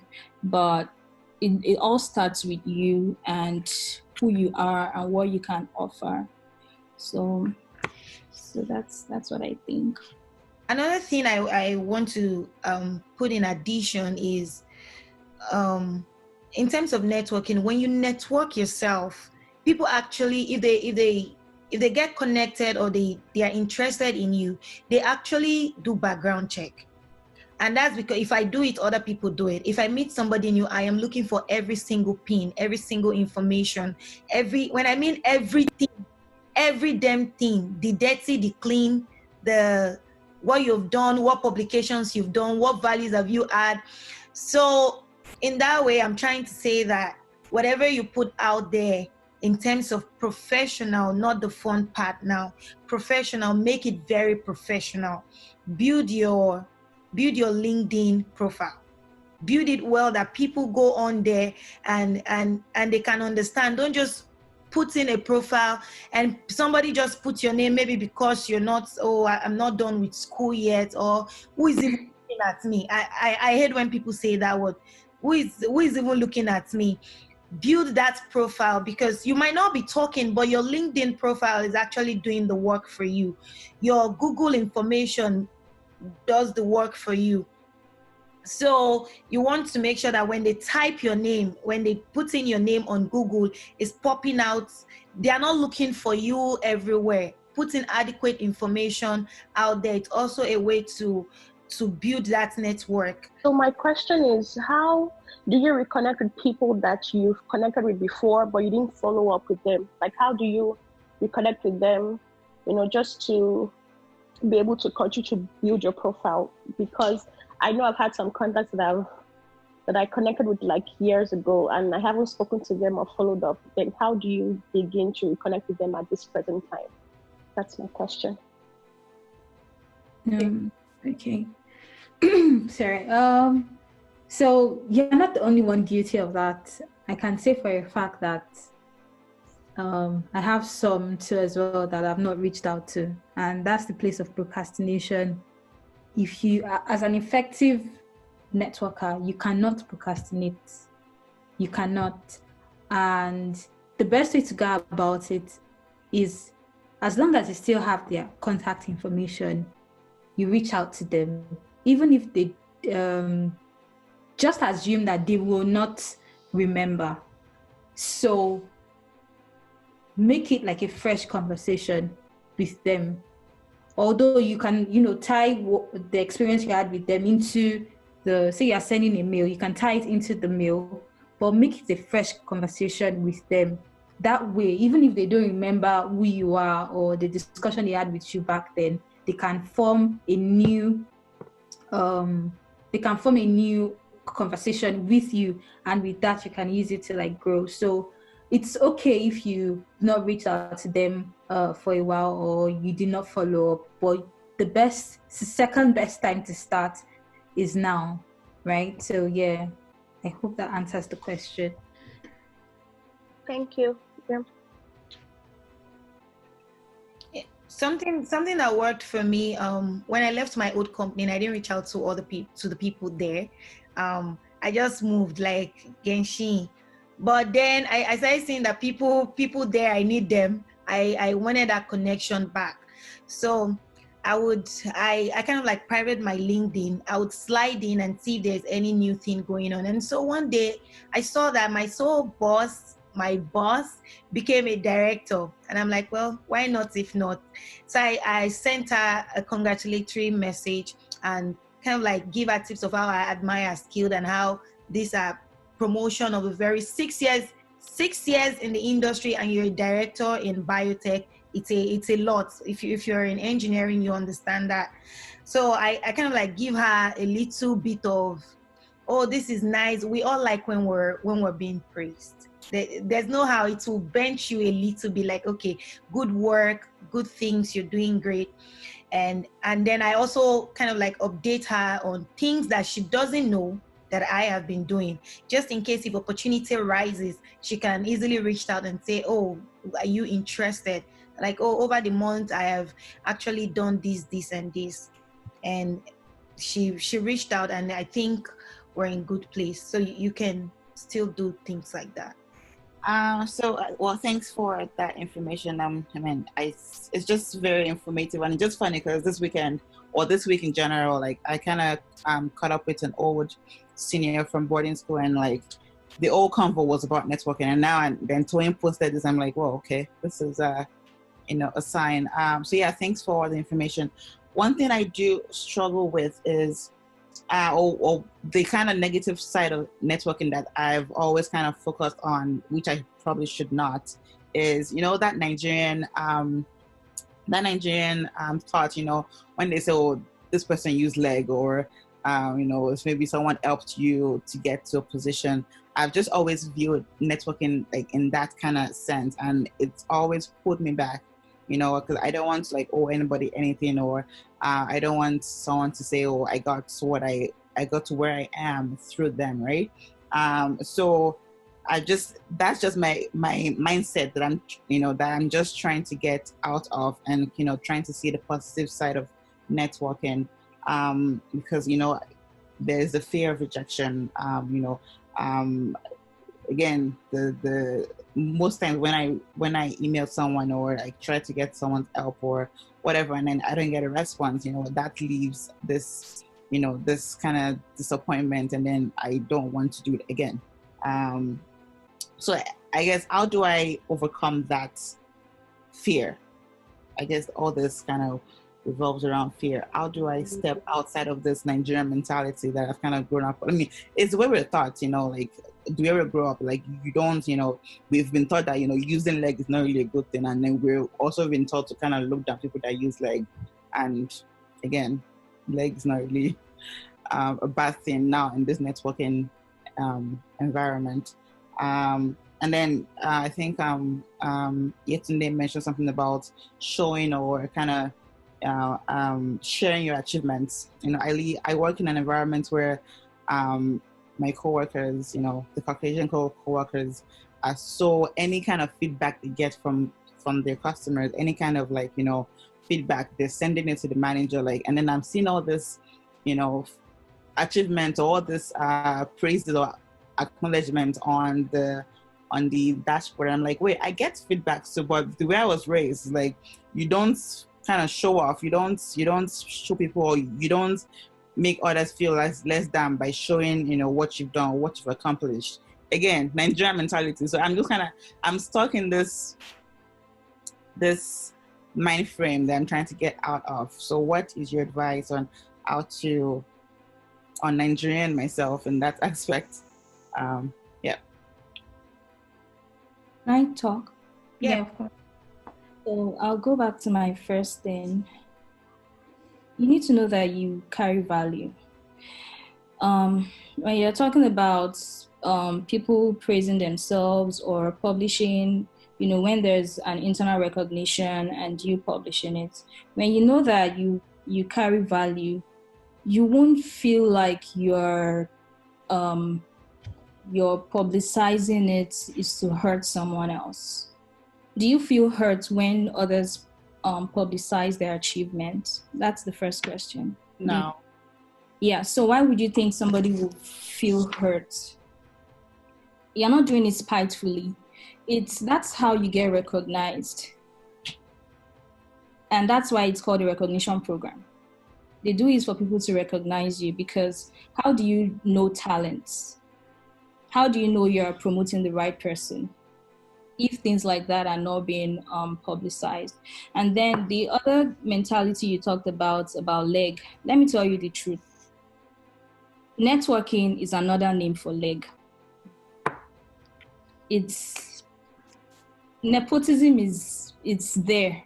Fine, I know that it goes deep, like where we come from, you know, sometimes somebody that has no degree, or, you know, somebody that's not worthy of being in a position, that's a complete dunce. It's very abused where we're coming from. But you need to understand that it's real, it's open. Recently on Just Move to Yankee, I sent out a post that, you know, people looking for positions in the pharmaceutical industry should send me their resumes.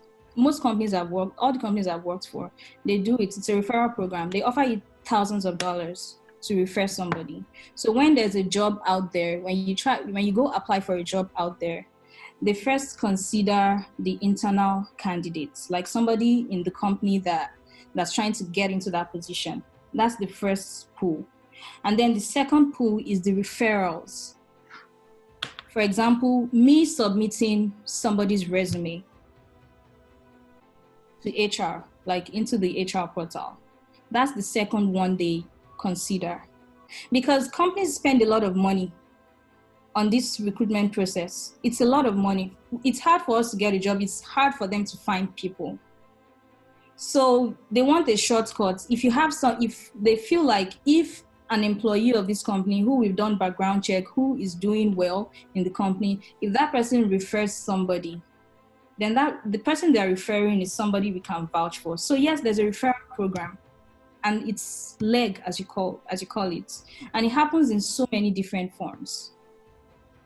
I'm not going to go there's politics, fine, there's all that, but leg is not a bad thing.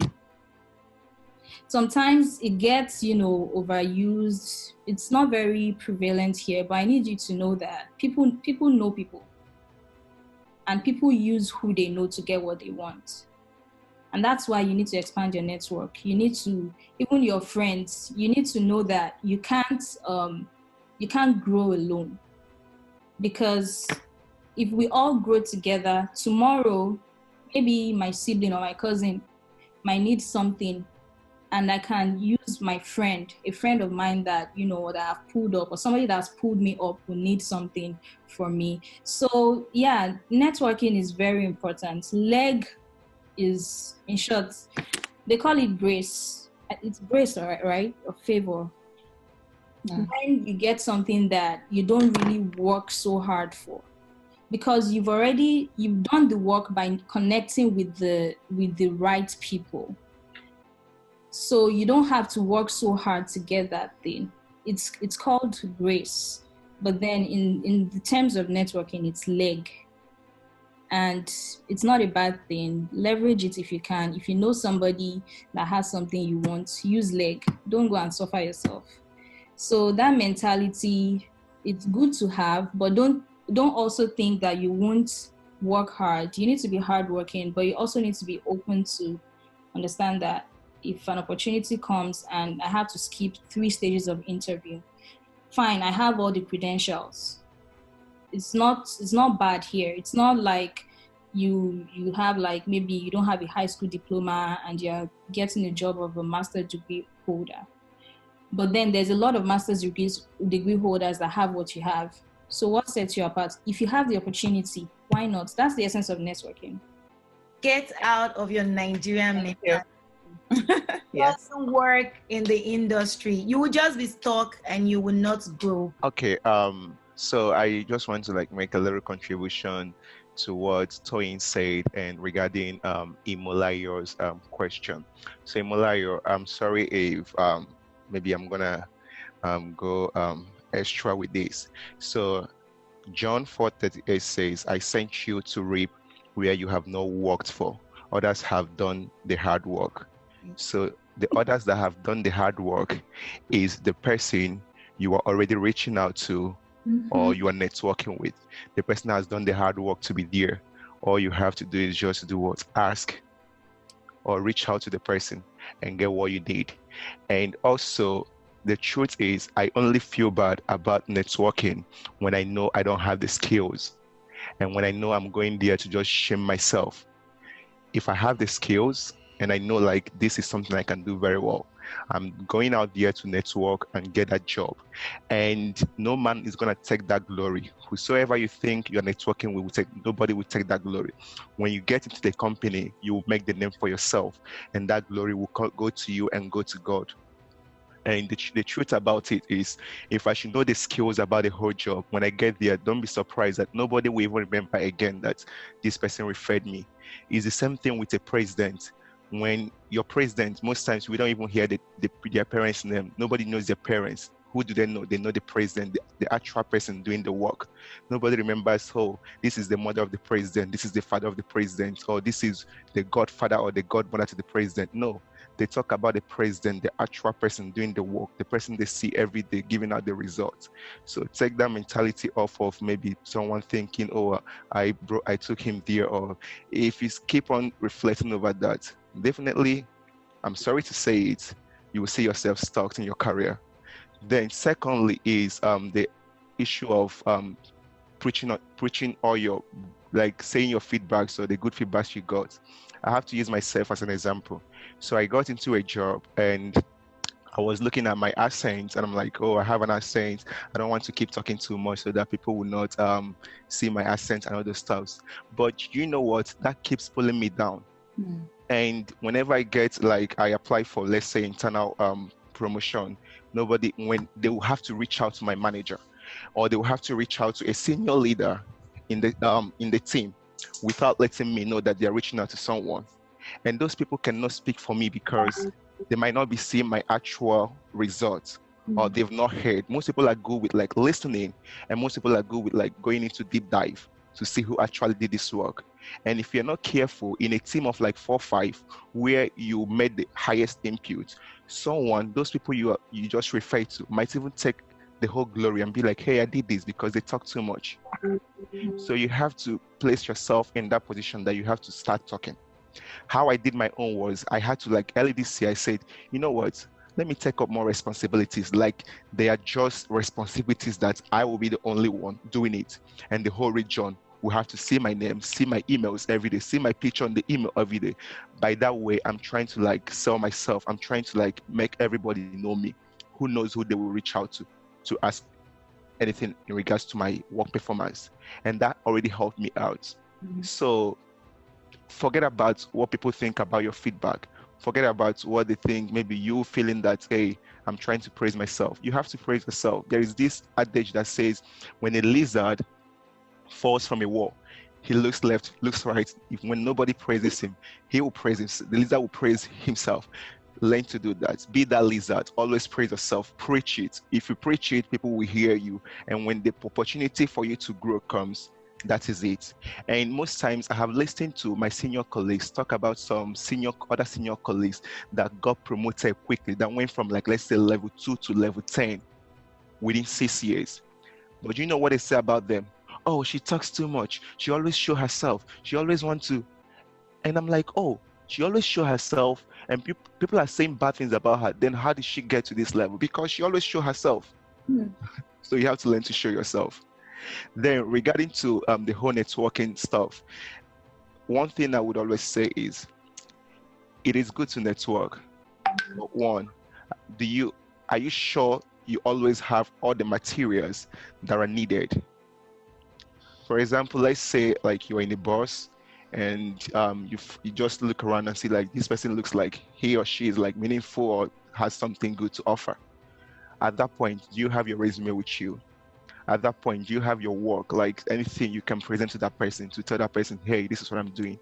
Even on interviews, don't be so scared to share work you've done. Like, tell the person, hey, tell your story and be like, can I share this with you? The person will never reject that. The person will agree. And that shows the confidence. That shows the person that this person, regardless of whatsoever looks to be like a barrier or limitation of way getting this person to this work, this person can deliver because he's not scared. He's always open and always like ready and always available to grab opportunities. So make sure you have everything available. Let me use myself an example. When I was still in school, I was doing Uber work. And whenever I pick up somebody, like me looking at your picture, I know like I can evaluate and like weigh you on my scale and be like, who is this person? And whenever I do that, I always like meet people that I don't know, CEOs of companies, and most people. And my first job I got during Uber job. So these are like things you have to like learn to always open up. Don't be scared. What's the worst of it? You get no, like Toyin says, you get no. But no is not like a barrier or limitation from you to getting to the top. No is just like something to tell you that there is something wrong. You need to go touch on some things and keep pushing yourself up. So I think that's it. Thank you. Thank you so much. There's a question here. It says, can networking cross personal boundaries? For example, is it okay to go on a date while networking? Okay. Is it okay to go on a date while networking? If we did not get the explanation that I gave when I started, I'll be very offended, because what I said is, networking is not just about your career, right? It's also about friendship. It's also about personal growth, right? It can also be about marriage. Please, where are you going to meet the kind of person that you want, that you desire, if you do not network? So I think it's okay to go on a date while networking, but you also need to define what you want to use that particular contact for, right? So I'm of the opinion that you don't mix business with pleasure. Like if you are working with someone, you don't necessarily have to go out with the person. I mean, people are not just there to be dated. There is more use. And because friendship is the platform for every kind of relationship, right? You need to build friendship first. So yes, it is okay to go on a date while networking. I also like to share because in everybody has different experiences. In as much as I've had wonderful good experiences with networking, I would also want to go back to what Imole said.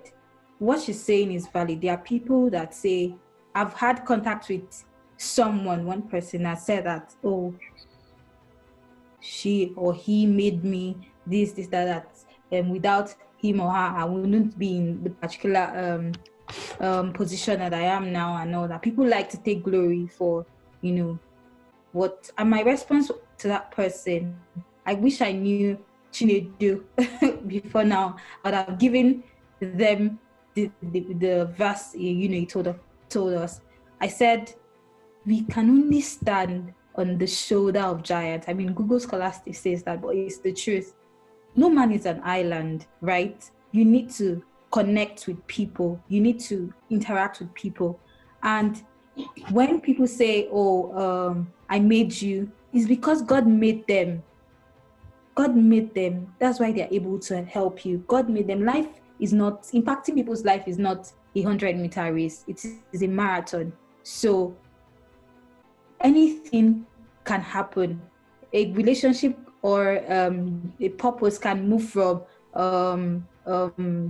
say a business relationship to marriage, but you have to define it first. You have to you have to give whoever you are reaching out to a purpose or a sense of purpose, instead of just going out and putting out yourself to network because you want to date the person. But it is allowed to date while networking. There is no issues as regarding that. Can I add something? Just a personal experience. I don't know if Ebose remembers 2018 when we went to MIT for the career fair. And then we were done. I was like, oh, I have a friend that actually works off the block. And it's all about your intention. You can go out for drinks or, grab a bite.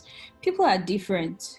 And this is also somebody that, has helped me, given me advice in my career. And I was like, oh, Blessing, I think you should meet this guy. He's going to, he's in your area of interest and everything. And we actually went to meet him in a bar, just off the block.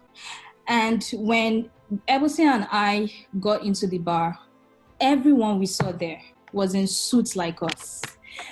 Your mind will be blown. I don't even think we had any drink because we're just, tapping from the guy, taking from him. But we agreed to meet him there. We went to meet him there and we're just talking about work. Before we knew it was so late, we had to leave. But everybody there was in our biotech because they were just, done from work and just relaxing. MIT is full of a lot of, companies. That area is full of a lot of companies in our field. And I was like, Blessing, what if we were actually living here? Apart from, the fact that you have more people to actually network with that are actually in your area of interest. You can't see them on the streets. You can't just see them in Walmart. So sometimes you also need to be strategic. It's not like my intention to go out with somebody. I mean, you also have to have your own wisdom. So it's not like my intention is to, do what I'm not supposed to do. But sometimes You just have to be strategic when it comes to things like this. And like she said, you know the kind of person you want to marry. Fine. The person we followed, we went to meet there, he's a married person, he's just a friend. But then there were a lot of eligible bachelors. And you are looking for somebody successful. That place was actually, I remember saying is that, blessing, this is where we should be. So sometimes you don't have to be so, you have to have discernment as well. You have to, use your brain, and be wise. And of course, have your own intentions. Your intentions also have to be pure. But nobody will come and look for you where you are. So I just remembered that now. Just to read this here, it says, please throw that how we are raised into the trash. You have to learn to sell yourself. It isn't pride. It is known yourself.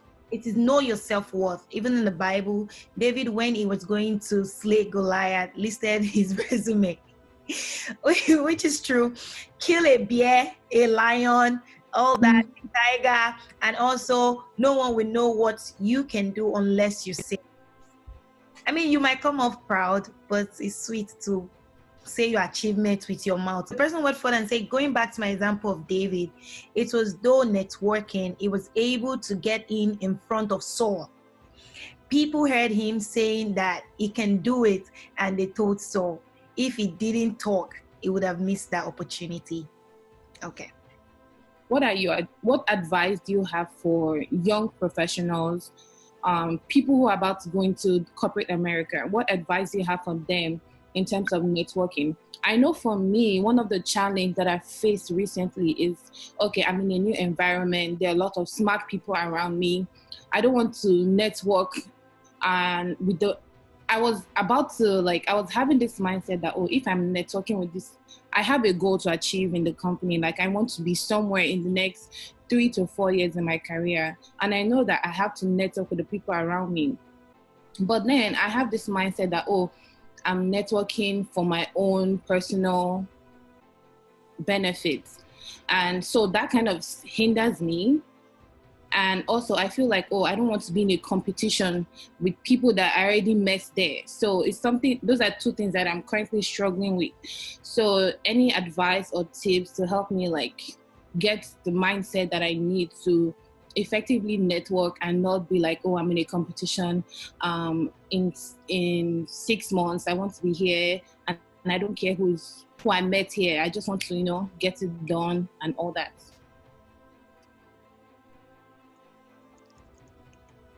Okay, can I go on? Yes, please. Okay, great.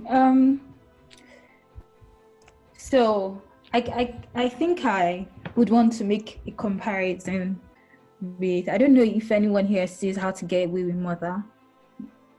How to Get Away with Murder, rather. Yeah. Viola Davis team, as I would call it. I mean, it's a law.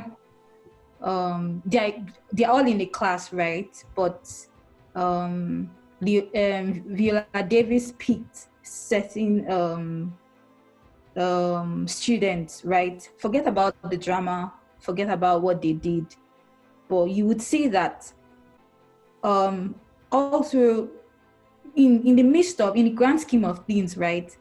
They got to work in fantastic places. They got to intern in fantastic places. Like, for example, the dark lady, she worked with the other lady, the other big firm that Viola Davis got to work in and stuff. So essentially, it's just about sponsorship. Who is your sponsor in that environment?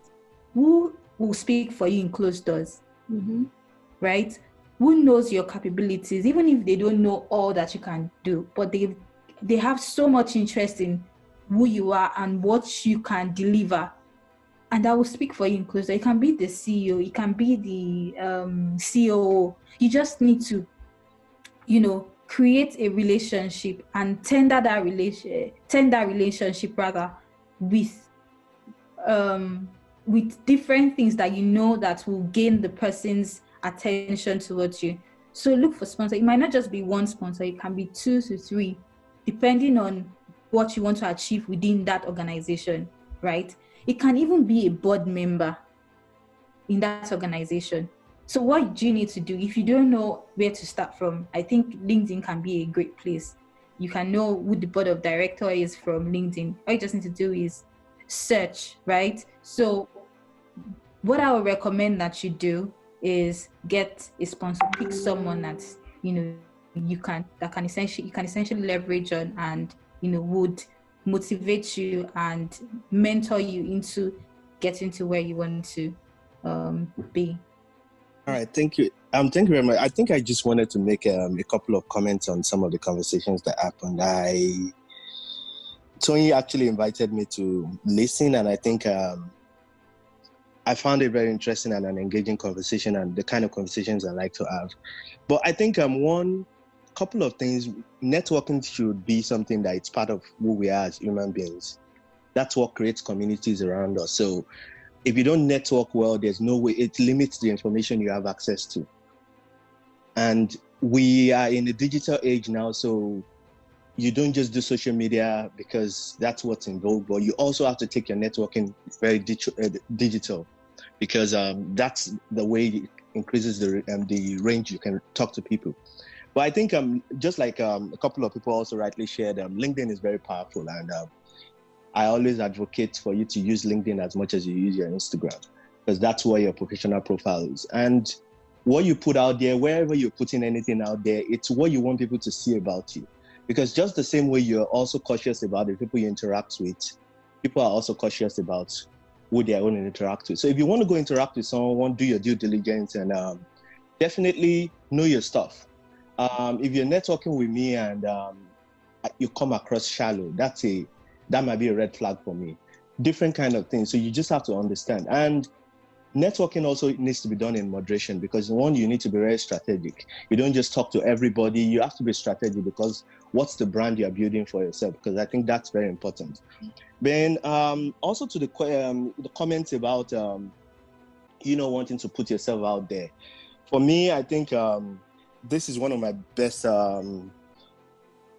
quotes, and I heard it from a movie called Coach Carter, and it's Our Deepest Fear. I think everybody should go read the quote. But it was by Marianne Williamson, and there was a part that said, it's actually you playing small does not serve the world. But as you let your light shine, you actually invariably let other people's light shine. So the thing about you also putting yourself out there is you're also inspiring another person. So it's not just about you. You do it and it's to your benefit, but you also get to motivate other people. So I think that's what creates a community, and just in your own way, figure out a way to create the balance and the perfection for you to advance yourself. Thank you. Thank you so much. Thank you.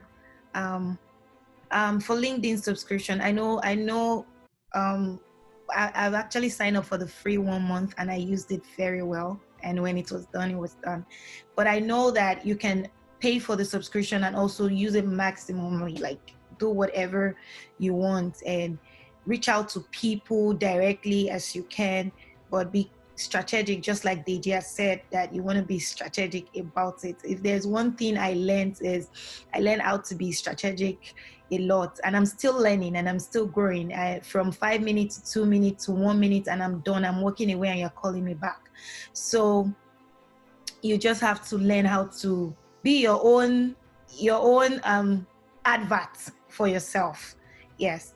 So with all that said, I hope you like this section. We want you all to join us next month, and I'm sure you'll have to learn. Reach out. You can follow us on all our social media platform. If you have any questions regarding networking, career, if I cannot answer you directly, you can see that all your questions have been answered. We have some people that do the background work to answer those questions, because we want everybody to grow, especially Nigerians, international people.